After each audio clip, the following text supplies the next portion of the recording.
श्रीकाल और वेलकम, सुस्वागतम। आप सभी लोगों का हार्दिक इस्तकबाल है। दोस्तों चलिए दोस्तों, कल हम लोगों ने पढ़ा था भारतीय इतिहास के बारे में। हमारे दोस्तों कल हम लोगों ने पढ़ा था इतिहास की परिभाषा और इतिहास के सोर्सेज, वो कौन कौन से सोर्सेज हैं, वो कौन कौन से स्रोत हैं जिससे हमारे इतिहास के बारे में पता चलता है, हमें हमारे इतिहास के बारे में जानकारी मिलती है, हमें हमारे इतिहास के उन पहलुओं के बारे में जानकारी मिलती है। दोस्तों उसके बाद दोस्तों हम लोगों ने पढ़ा था इतिहास को डिवाइड करके पढ़ा था। दोस्तों इतिहास को हम लोगों ने 3 पार्ट में डिवाइड किया था, ancient India, middle India and modern India. दोस्तों एंशिएंट इंडिया प्राचीन भारत, मध्यकालीन भारत, प्राचीन भारत, मध्यकालीन भारत और आधुनिक भारत। दोस्तों प्राचीन भारत, क्योंकि प्राचीन भारत का टाइम पीरियड सबसे अधिक था, इसलिए हमने प्राचीन भारत को फर्दर 3 पार्ट में डिवाइड किया था, प्रागैतिहासिक काल, आद्य ऐतिहासिक काल और ऐतिहासिक काल। दोस्तों ऐतिहासिक काल को फर्दर हम लोगों ने 2 पार्ट में डिवाइड किया था, ताम्र युग एंड पाषाण युग। दोस्तों पाषाण युग को हम लोगों ने फिर 3 पार्ट में डिवाइड किया था, पूरा पाषाण काल, मध्य पाषाण काल और नवपाषाण काल। दोस्तों उसके बाद आद्य ऐतिहासिक काल की बात करते हैं तो आद्य ऐतिहासिक काल को हम लोग कांस्य युग कहते हैं। उसके बाद दोस्तों ऐतिहासिक काल को हम लोग आयरन एज, लौह युग कहते हैं। क्योंकि दोस्तों कल ही हमने बताया था आप सभी को कि 1120 में ही लोहे के सबसे पहले साक्ष्य में अतरंगी खेड़ा से मिले हैं। दोस्तों उसके बाद मध्यकालीन भारत की बात करते हैं। दोस्तों मध्यकालीन भारत में हम लोगों ने पढ़ा था 712 ईस्वी से 1707 ईस्वी तक, औरंगजेब की मृत्यु तक। दोस्तों हम लोग पढ़ते हैं मध्यकालीन भारत। उसके बाद दोस्तों आधुनिक भारत की बात करते हैं तो कल ही हम लोगों ने बात किया था आधुनिक भारत 1707 ईस्वी से 1857 की क्रांति तक। दोस्तों हम लोग पढ़ते हैं डाउनफॉल ऑफ मुगल, यानी मुगलों का पतन। दोस्तों उसके बाद 1857 की क्रांति से 1947 तक दोस्तों हम लोग पढ़ते हैं भारतीय राष्ट्रीय आंदोलन, यानी इंटरनेशनल मूवमेंट्स ऑफ इंडिया। यानी कि 1857 की क्रांति से लेकर 1947, यानी जब तक हमारा देश आजाद नहीं हो जाता तब तक दोस्तों हम लोग पढ़ते हैं भारतीय राष्ट्रीय आंदोलन। उसके बाद दोस्तों 1947 से 1964, यानी कि जब तक पंडित जवाहरलाल नेहरू, यानी भारत के हमारे प्रथम प्राइम मिनिस्टर पंडित जवाहरलाल नेहरू की मृत्यु तक दोस्तों हम लोग पढ़ते हैं समकालीन भारत। दोस्तों इतनी सी बातें हम लोग कल की थी।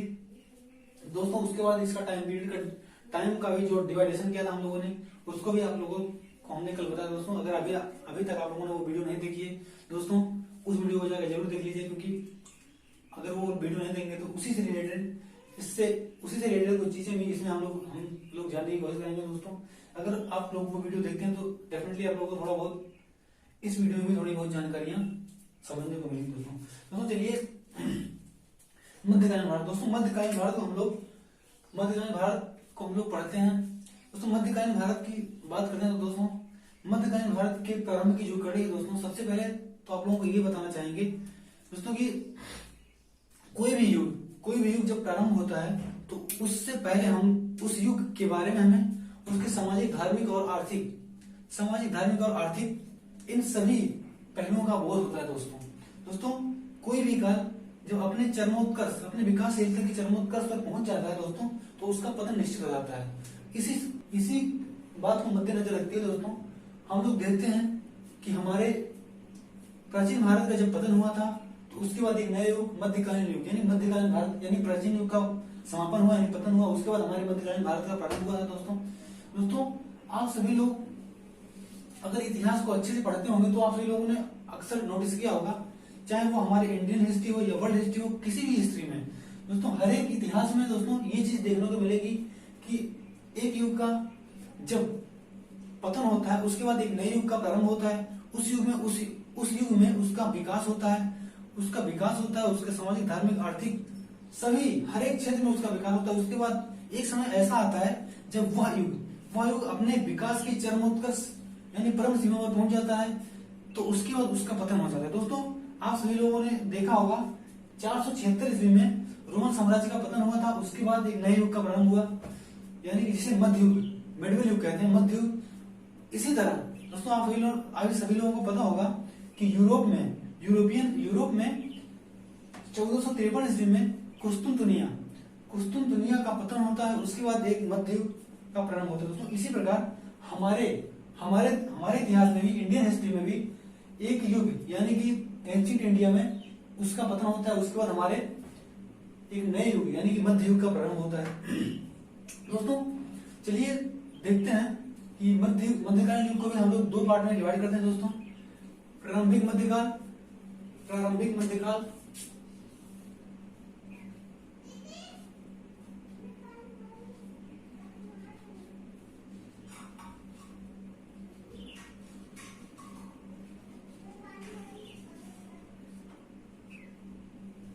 दोस्तों। सेकंड नंबर पे हम लोग पढ़ेंगे उत्तर मध्यकाल।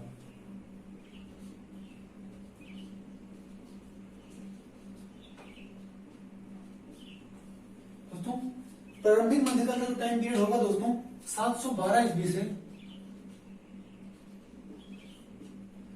712 एडी से 1000 एडी तक दोस्तों। यानी कि प्रारंभिक मध्यकाल में हम लोग पढ़ेंगे कि जितने भी विदेशी आक्रमण हमारे देश में हुए हैं, हमारे भारत पर जितने मुस्लिम इन्वेडर यानी कि मुस्लिम आक्रमणकारी हुए हैं, जैसे एग्जाम्पल तौर पर जो अरब आक्रमणकारी हुए हैं, जो टर्किश इन्वेजन हुए हैं, इन सबको इसमें हम लोग पढ़ेंगे दोस्तों। और उत्तर मध्यकाल में दोस्तों हम लोग पढ़ेंगे 1001 से 1001 एडी से 1707 तो क्योंकि आप लोगों को पता होगा कि 1700 में औरंगजेब की मृत्यु के बाद एक दूसरा टाइम पीरियड प्रारंभ होता है जिसे हम लोग मुगलों का पतन कहते हैं। 1707 ईस्वी में आप सभी लोगों को पता होगा औरंगजेब की मृत्यु के बाद बहादुर शाह यानी कि मोहज्जम एक बहादुर शाह के नाम में जो शासक बना था, सुल्तान बना था, उसके बाद से मुगलों का पतन प्रारंभ हो जाता दोस्तों। और उसके बाद जाकर 1857 की क्रांति के बाद अंग्रेजों के द्वारा बहादुर शाह दूती को कैद करके रंगून भेज दिया गया था और 1862 में उसकी मृत्यु रंगून में हो जाती है दोस्तों। उत्तर मध्यकाल और प्रारंभिक मध्यकाल दोस्तों उसके बाद मध्यकालीन भारत की बात करते हैं दोस्तों। तो मध्यकालीन भारत में हम लोगों को बेसिकली क्या पढ़ना है, आप लोगों को कल ही बताया था हमने कि मध्यकालीन भारत में हम लोगों को पढ़ना है मुस्लिम रूल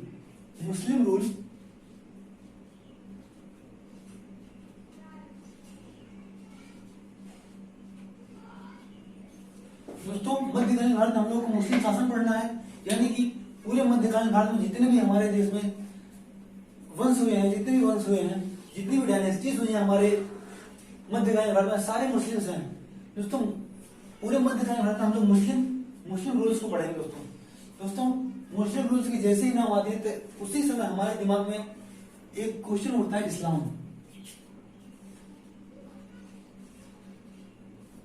दोस्तों इस्लाम एक धर्म है, इस्लाम एक एकेश्वरवाद धर्म है, इस्लाम एक एकेश्वरवाद धर्म है, इस्लाम एक एकेश्वरवाद धर्म है।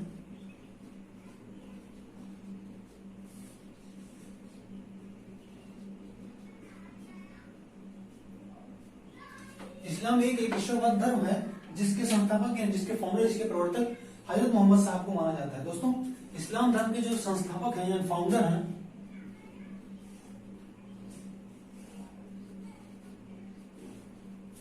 हजरत मोहम्मद साहब,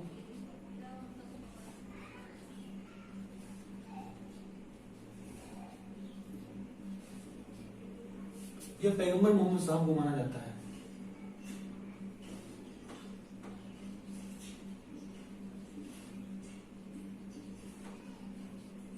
दोस्तों इस्लाम धर्म के जो संस्थापक हैं वो हजरत मोहम्मद साहब या पैगंबर मोहम्मद साहब को माना जाता है दोस्तों। इस्लाम आप सभी लोगों को पता होगा, इस्लाम धर्म का उदय 7वीं सेंचुरी यानी 7वीं शताब्दी एडी में हुआ था दोस्तों। 7वीं शताब्दी में इस्लाम धर्म का उदय हुआ था दोस्तों। चलिए हम लोग जान लेते हैं कि इस्लाम धर्म के जो प्रवर्तक, संस्थापक हजरत मोहम्मद साहब, इनका जन्म, हजरत मोहम्मद साहब का जन्म 570 एडी में यानी 570 ईस्वी में मक्का में हुआ दोस्तों। हजरत मोहम्मद साहब का जन्म 570 एडी में अरब की एक सिटी मक्का में हुआ था दोस्तों। आप सभी लोगों को पता होगा कि हजरत मोहम्मद साहब का जन्म 570 ईस्वी में मक्का में हुआ था दोस्तों।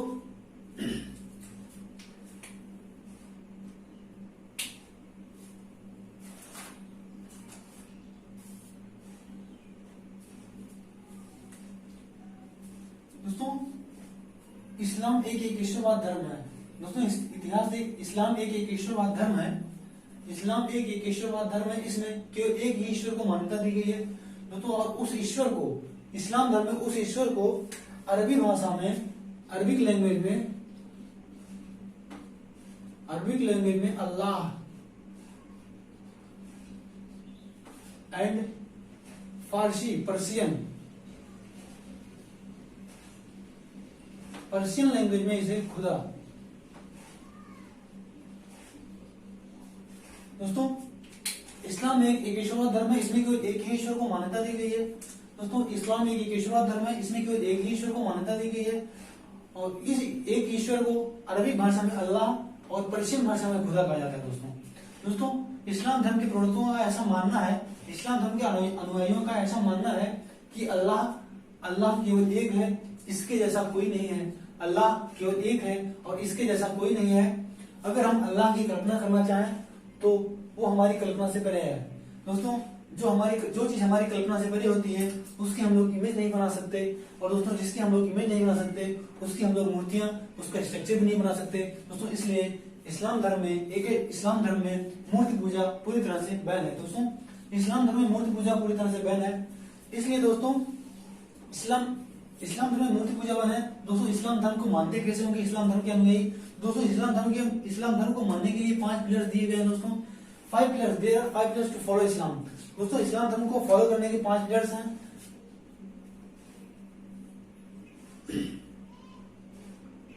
देयर आर 5 पिलर्स यानी 5 स्तंभ। 5 स्तंभ है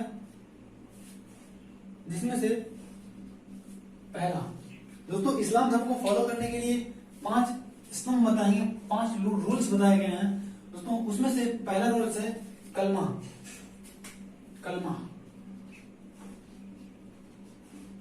दोस्तों कलमा, वो व्यक्ति सच्चा मुसलमान कहलाता है जो कलमा पढ़ता है।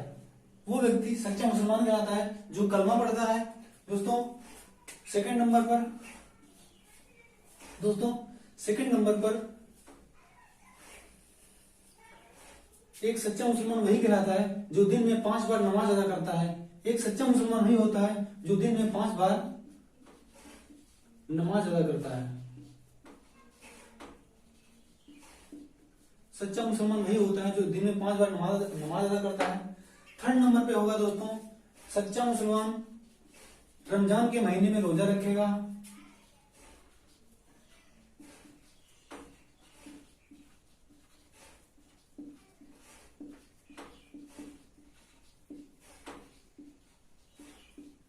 दोस्तों सच्चा मुसलमान वही होगा जो रमजान के महीने में रोजा रखेगा दोस्तों। नंबर 4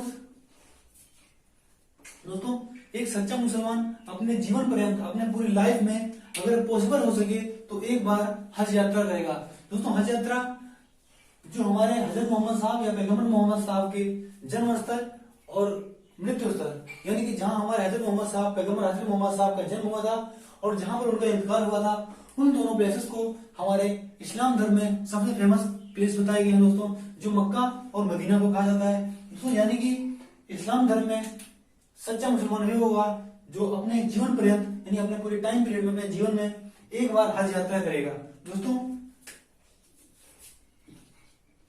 हज यात्रा यानी मक्का और मदीना दोस्तों। 5 नंबर यानी 5वां नंबर, यानी कि दोस्तों हर एक मुसलमान, एक सच्चा मुसलमान वही होगा जो अपने टाइम पीरियड में सच्चा मुसलमान वही होगा जो अपने कमाई का 1/10 पार्ट जकात के रूप में देगा, यानी कि जकात देगा दोस्तों। जकात एक ऐसा कर है, जकात इज ए टैक्स, जकात एक ऐसा कर है जो मुसलमानों के द्वारा दिया जाता है। अब जकात एक ऐसा कर है जो मुसलमानों के द्वारा अपनी आय का 1/10 पार्ट, 1/10वां भाग दान दिया जाता है। और ये जो दान दिया जाता है वो पूर्णतः गुप्त रहता है, अपने दाहिने हाथ को भी नहीं पता चलना चाहिए कि बाएं हाथ ने क्या दान किया दोस्तों। इसका मतलब ये है कि जकात एक ऐसा कर है जो मुसलमानों के द्वारा दिया जाता है और ये पूरी तरह से गुप्त रखा जाता है। दोस्तों ये 5 पिलर्स हैं जिससे हमें हमारे इस्लाम धर्म को फॉलो किया जाता है। दोस्तों जो हमारे इस्लाम धर्म के अनुयायी हैं वो इन्हीं 5 पिलर्स के आधार पर हमारे इस्लाम का पालन करते हैं और जो हमारी कुरान शरीफ है उसी को मानते हैं, उसमें लिखे गए रूल्स रेगुलेशन को फॉलो करते हैं और उनका अनुसरण करते हैं। दोस्तों हमारे हजरत मोहम्मद साहब का जन्म 570 ईस्वी में मक्का में हुआ था। दोस्तों ऐसा माना जाता है कि हजरत मोहम्मद साहब बहुत घंटों तक मेडिटेशन किया करते थे। एक बार जब वो हीरा नामक गुफा में मक्का में ही हीरा नामक गुफा में हीरा नामक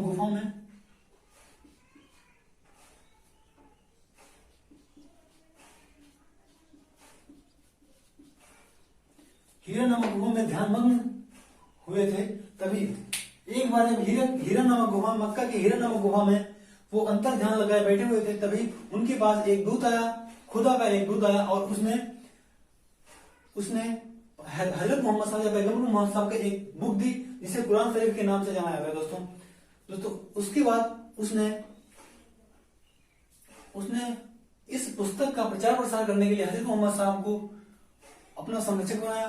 दोस्तों माना जाता है, इतिहासकारों के द्वारा ऐसा माना जाता है कि हजरत मोहम्मद साहब वही बुक लेकर उस गुफा से बाहर निकले और जब वो उस गुफा से बाहर निकले तो उन्होंने वहां पर ऊपर से उन लोगों को उन्होंने बताया कि ये खुदा ने मुझे ये पुस्तक देकर भेजी है और इस पुस्तक के बारे में फॉलो करना, इस पुस्तक के रूल्स रेगुलेशन को पालन करने के लिए हमें अपना संरक्षक बनाया है। दोस्तों इसीलिए इसी बात को लोगों ने बिना विरोध किए, जिस लोगों ने इस बात को सच मान ली कि ऐसा हुआ है, वो लोग इनके अनुयायी बन गए और यही लोग बाद में मुसलमान कहलाए।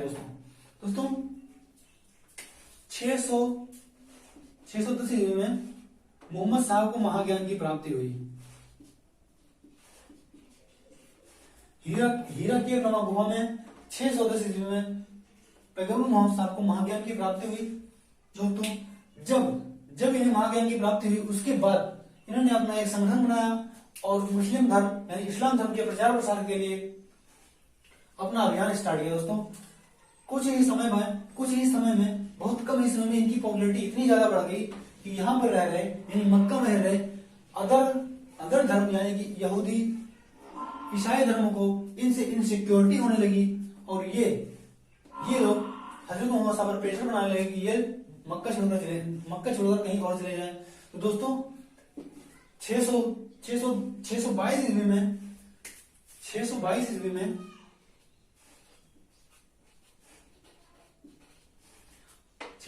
हजरत मोहम्मद साहब के ऊपर यहूदियों द्वारा प्रेशर बनाया गया और हजरत मोहम्मद साहब 622 ईस्वी में मक्का छोड़कर मदीना चले गए।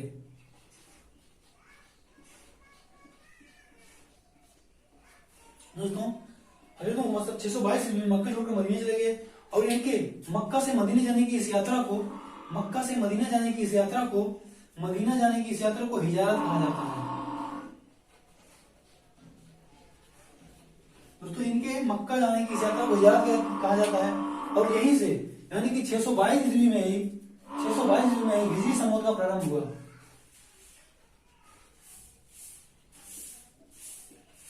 दोस्तों आप लोगों से कभी भी क्वेश्चन पूछ लिया जाता है कि हिजरी संवत का प्रारंभ कब हुआ, तो दोस्तों हिजरी संवत का प्रारंभ 622 ईस्वी में हजरत मोहम्मद साहब यानी पैगंबर मोहम्मद साहब के द्वारा की गई थी। दोस्तों उसके बाद 630 ईस्वी में हजरत मोहम्मद साहब की मृत्यु हो जाती है।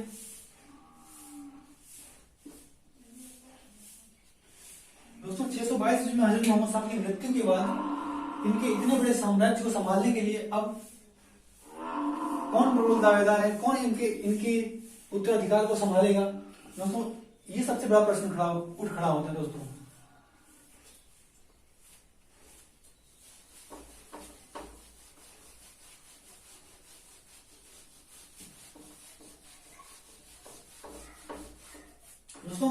हजरत मोहम्मद साहब के उत्तराधिकारी हजरत मोहम्मद साहब के सबसे प्रबल दावेदार इनके ही एक दामाद और इनके प्रथम शिष्य यानी कि इनके दामाद और प्रथम शिष्य, फर्स्ट शिष्य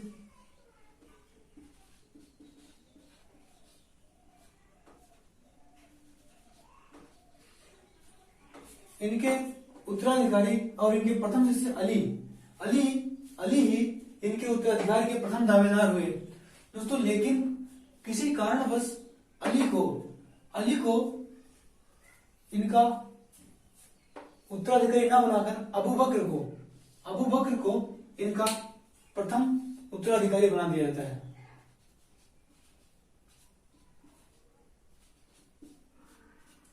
दोस्तों अबू बकर को प्रथम उत्तराधिकारी बना दिया जाता है इनका।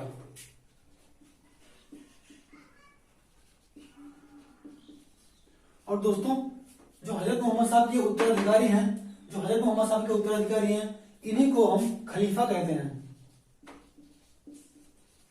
दोस्तों आप सभी लोगों से यह भी एक क्वेश्चन पूछ लिया जाता है कि हजरत मोहम्मद साहब के पहले खलीफा कौन थे। तो दोस्तों हजरत मोहम्मद साहब के पहले खलीफा ऑप्शन में आपको अली भी दिया रहेगा, लेकिन हजरत मोहम्मद साहब के पहले खलीफा अबू बकर हुए हैं, तो इसलिए हजरत मोहम्मद साहब के पहले खलीफा अबू बकर को माना जाता है। दोस्तों उसके बाद सेकंड नंबर पे, फर्स्ट नंबर किए हुए सेकंड नंबर के खलीफा कौन हुए, उमर, और थर्ड नंबर के जो खलीफा हुए उस्मान। दोस्तों उसके बाद पहले नंबर पे अबू बकर हुए, सेकंड नंबर पे उमर हुए और थर्ड नंबर पे उस्मान हुए। उसके बाद फोर्थ नंबर के जो खलीफा बने वो जाके आपके अली बने। दोस्तों मोहम्मद साहब का पहला खलीफा बनना किसको था, अली को, लेकिन बन कौन गया, अबू बकर। उसके बाद सेकंड नंबर पर उमर और थर्ड नंबर पर उस्मान। मोहम्मद साहब का पहला खलीफा अली को बनना था, लेकिन ये लास्ट में बने हजरत मोहम्मद साहब के चौथे खलीफा। दोस्तों यहीं से जाकर हमारे इस्लाम धर्म में दो मतभेद हो जाते हैं, हमारे इस्लाम धर्म में मतभेद प्रारंभ हो जाता है। दोस्तों कुछ यानी कि 10 से 15% 10% से 15% लोग जिन्होंने अली को प्रथम खलीफा माना, जिन्होंने अपना प्रथम खलीफा अली को माना, वो लोग कहलाए शिया मुस्लिम्स।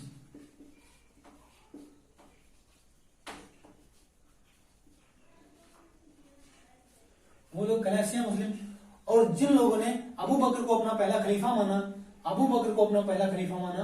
वो लोग कहलाए सुन्नी मुस्लिम्स।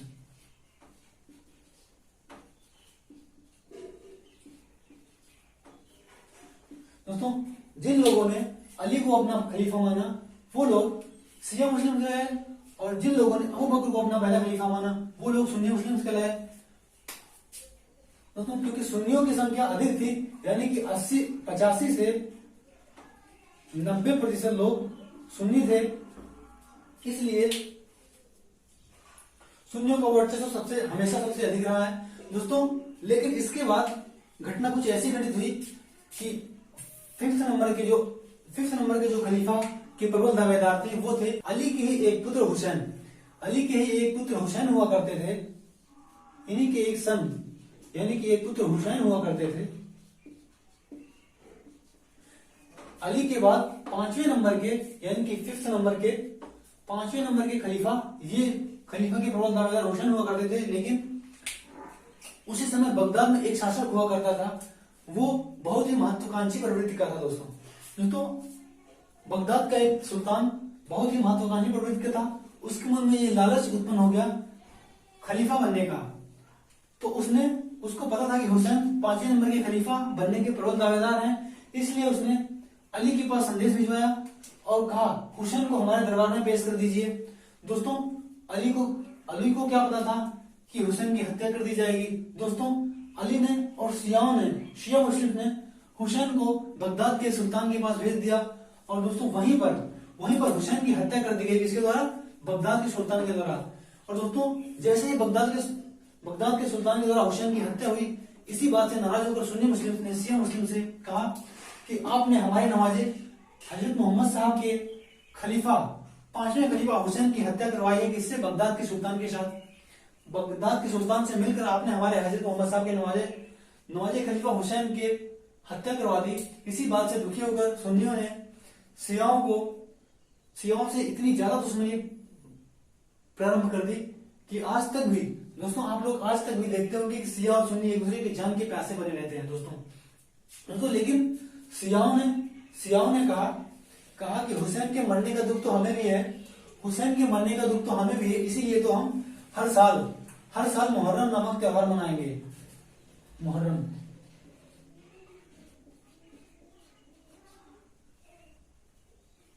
दोस्तों आप सभी लोगों को पता होगा ये जो मुहर्रम नामक त्योहार है वो केवल और केवल शिया मुस्लिम्स के द्वारा मनाया जाता है। दोस्तों ये जो मुहर्रम त्योहार है केवल और केवल शिया मुस्लिम्स के द्वारा ही मनाया जाता है दोस्तों। सुन्नी मुसलमानों के द्वारा ऐसा कुछ भी नहीं होता दोस्तों। इसीलिए शिया और सुन्नी की दुश्मनी जो है लगभग 50 साल तक ऐसे ही चलती रही दोस्तों। शिया और सुन्नी मुसलमानों की 50 साल तक दुश्मनी के बाद शिया और सुन्नी मुसलमानों में कुछ ऐसे भी थे जिन्होंने इस मारकाट और लड़ाई से बहुत व्यथित होकर अपना एक अलग संप्रदाय सूफी संप्रदाय बनाया दोस्तों। इसमें से कुछ लोग शिया मुस्लिम से, कुछ लोग सुन्नी मुस्लिम से मिलकर एक अलग संप्रदाय सूफी संप्रदाय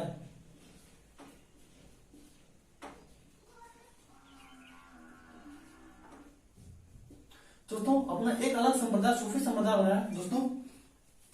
इन लोगों का कहना था कि हमें इस चीज से कोई मतलब नहीं है कि सुन्नी और शिया में से कौन सुल्तान हुसैन की हत्या सुल्तान से करवाई, कौन क्या है, हमें इससे कोई मतलब नहीं है दोस्तों। हम तो केवल अल्लाह के रसूल हैं, उन्हीं से मोहब्बत करेंगे और उन्हीं को अपनी मोहब्बत समझकर उनकी इबादत करेंगे दोस्तों। इसीलिए आप सभी लोगों को पता होगा कि हमारे मज़ारों पर जब हम लोग अपने मज़ारों पर जाते हैं तो वहां पर कुछ लोग बैठे होते हैं, कुछ एक लोग 4 या 5 लोग बैठकर कुछ गाने बजाने करते हैं दोस्तों। वो आप लोगों के एंटरटेनमेंट के लिए नहीं होता दोस्तों, वो अल्लाह को रिप्रेजेंट करने के लिए एक अहम तरीका है दोस्तों। और उसी संगीत को हम लोग सूफी संगीत के नाम से जानते हैं दोस्तों। सूफी संगीत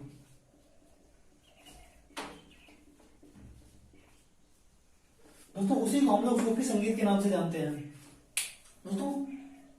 इस पूरी कहानी का सार ये निकलता है दोस्तों, इस पूरी कहानी का कंक्लूजन ये निकलता है कि दोस्तों महज 50 साल के अंदर ही ये जो मुस्लिम संप्रदाय जो हजरत मोहम्मद साहब ने इतनी बड़ी मेहनत से ये जो मुस्लिम संप्रदाय इस्लाम धर्म बनाया था उसका महज 50 साल में ही तीन पार्ट में डिवाइडेशन हो गया दोस्तों। कहानी का कंक्लूजन ये निकलता है कि मुस्लिम संप्रदाय 3 भागों में डिवाइड हो गया दोस्तों। मुस्लिम संप्रदाय 3 भागों में शिया, सुन्नी और सूफी संप्रदाय में डिवाइड हो गया दोस्तों। क्योंकि सुन्नी मुसलमान की मेजोरिटी ज्यादा थी, सुन्नी मुसलमानों की संख्या ज्यादा थी, इसलिए हमारे भारतीय इतिहास में मध्यकालीन भारत में सबसे ज्यादा जो शासन होगा वो सुन्नी मुसलमानों का रहेगा दोस्तों। दोस्तों आज हम लोगों ने पढ़ा इस्लाम धर्म का उदय दोस्तों। अगर आप लोगों को ये वीडियो पसंद आई हो तो दोस्तों वीडियो को लाइक करना, शेयर करना, सब्सक्राइब करना।